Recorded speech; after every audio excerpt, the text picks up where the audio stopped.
We rolling? Okay, yep, we're rolling. Okay, how we doing? I'll be happy to answer any questions I can.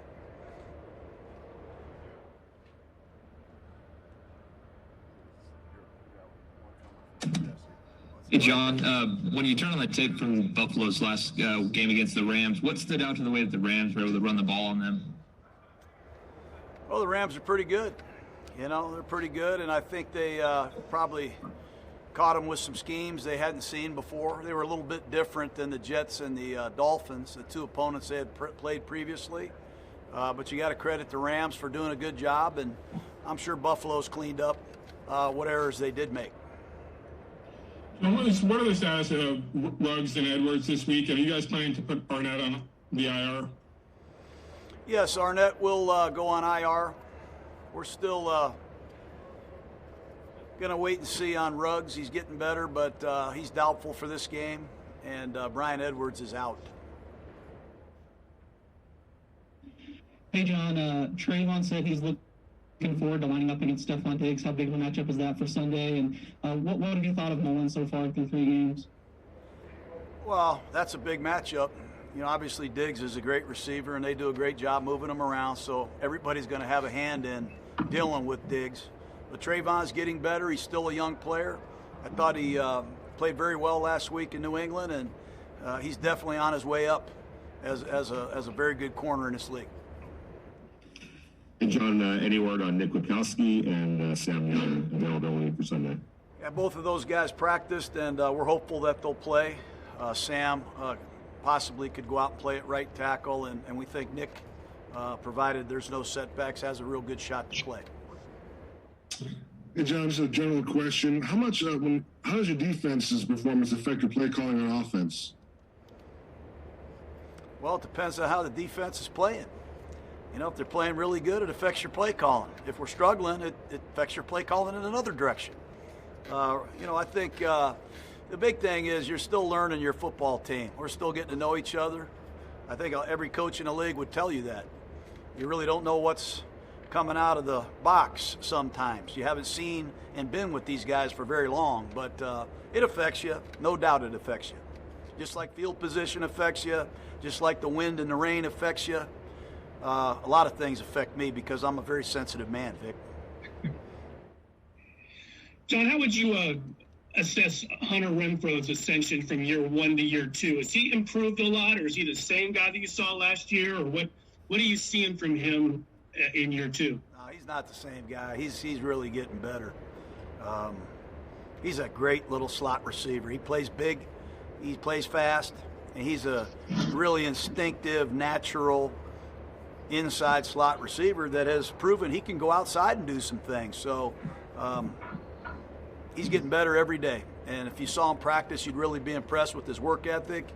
And the relationship that he has with Derek Carr is really good. John, we talked a lot about the adversities that Clelin Ferrell went through year 1 in trying to acclimate to the NFL. What have you seen out of him? Clearly, it looks like a much improved player. Oh, he's getting better. Like I said, he's playing next to new teammates.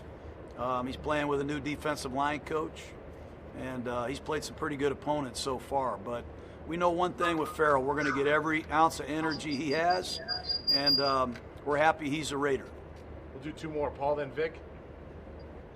Hey, John, with Damon going on IR here after having surgery yesterday, how much of a gut punch is that for you and for the secondary, and how does the secondary kind of respond to that? Well, it's tough anytime you lose a starter. I mean, we've lost 5 receivers and 2 right tackles and a left guard and a middle linebacker, and anytime you lose a starter, it's a gut punch. But you got to take punches in this league if you're going to survive, if you're going to be a coach. That's for sure. But we'll have Nevin Lawson step up. We'll hope Meek Robertson can possibly get some snaps. We're anxious to see what Isaiah Johnson can do in his second year. He missed all of last year. So we've got a lot of young guys back there that we're anxious to see, and we're also confident in what they can do. But they will be tested by this quarterback and the one next week, that's for sure. Hey, John, I want to ask you about Trent Brown. Any updates or any setbacks with him, or what's going on? We're getting closer. We're getting closer. We're getting closer. That's all I can say. I can't wait to see big man come out and play right tackle for us. He's a difference maker. And what people haven't seen is how hard he has worked. But he is getting close. I think he's doubtful for this game, but we are crossing our fingers. Okay, great. Thank you, everyone. All right, guys. Have a great day.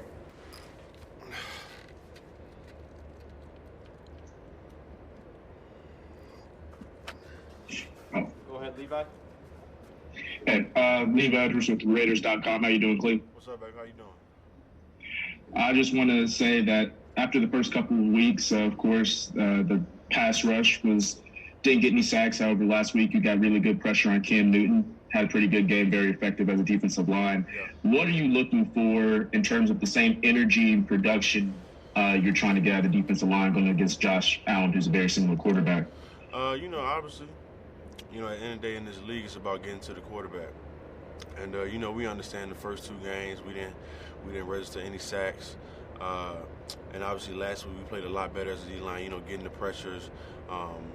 Myself, I feel like I rushed very well, definitely in the run and the pass, and Max came up with two big plays for us in the sack. So as a D-line, we're a very young group, and at the end of the day, it's just about getting to him. So when you got an opportunity to go up against a guy like this who is going to be dire to get to the quarterback, and Josh Allen, who loves to extend plays, the team kind of goes through him. He's a great competitor.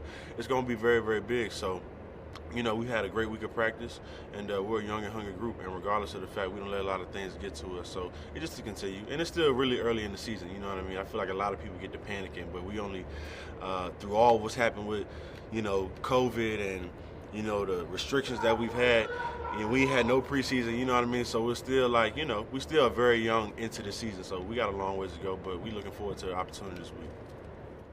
Hey, Clelin, Jerry McDonald from the Bay Area News Group. We're seeing Hunter Renfrow do a lot of the same things this year we saw as a rookie, and you saw it for 4 years at Clemson. Yeah. It doesn't look like, you look at him, it wouldn't look like anything you would expect. But how quickly at Clemson did you look at him and say, wow, this guy can ball? I knew since the first day I got into Clemson. I was like, I'm in my first fall camp at Clemson. And I walk on the field, and I'm like, who is this? I'm just, saying hello to everybody. I'm like, who is this guy I keep hearing about? Everybody keep hearing about, hey, we got this redshirt freshman that's a baller, wide receiver. I'm like, okay, where he at? And they point at him. I'm like, he play here? Like, he don't even look. Jersey was too big. Shoulder pads was too big. Helmet was clearly too big. But, man, when you watch him go out there and do one-on-ones, just ripping our whole defense in college. So, I can't say I'm surprised. The kid, he's just a baller. He just come in, he just plays, and, can't nobody check him. So, he a dog. Hey, Clelin, Levi again.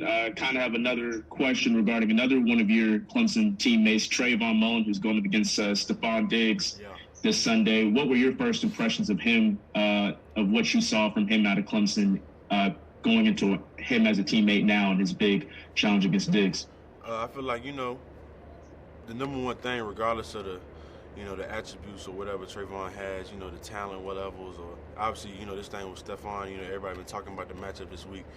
The number one thing for me is that I remember when Trayvon was a freshman at Clemson, every single day, y'all know Mike Williams played for the Chargers. Every single day in practice, we would stop the middle of practice, and our head coach would just have Trayvon go one-on-one with Mike Williams every day. Just stop the whole practice and just go one-on-one, best man wins. And he never shied away from it. He was a freshman in college, boy, was like 18 years old, and he never shied away from it. So I knew from that day forward, he's not afraid of any opportunity, not afraid of no competition, regardless of, however prestige, how much prestige a wide receiver may have. He's just looking forward to the opportunity, and he feel like he can go out there and have success. So I know, if anything, he's not afraid of it. I know he's going to go out there and play his ass off. Clear out of Review Journal. Do you just feel more comfortable out on the field this year? Oh, yeah, most definitely, man, for sure.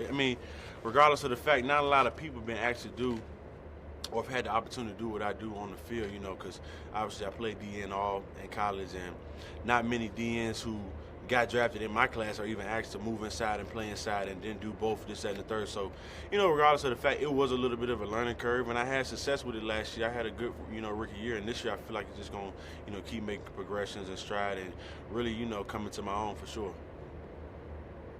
All right. Thank you, everyone. Appreciate y'all.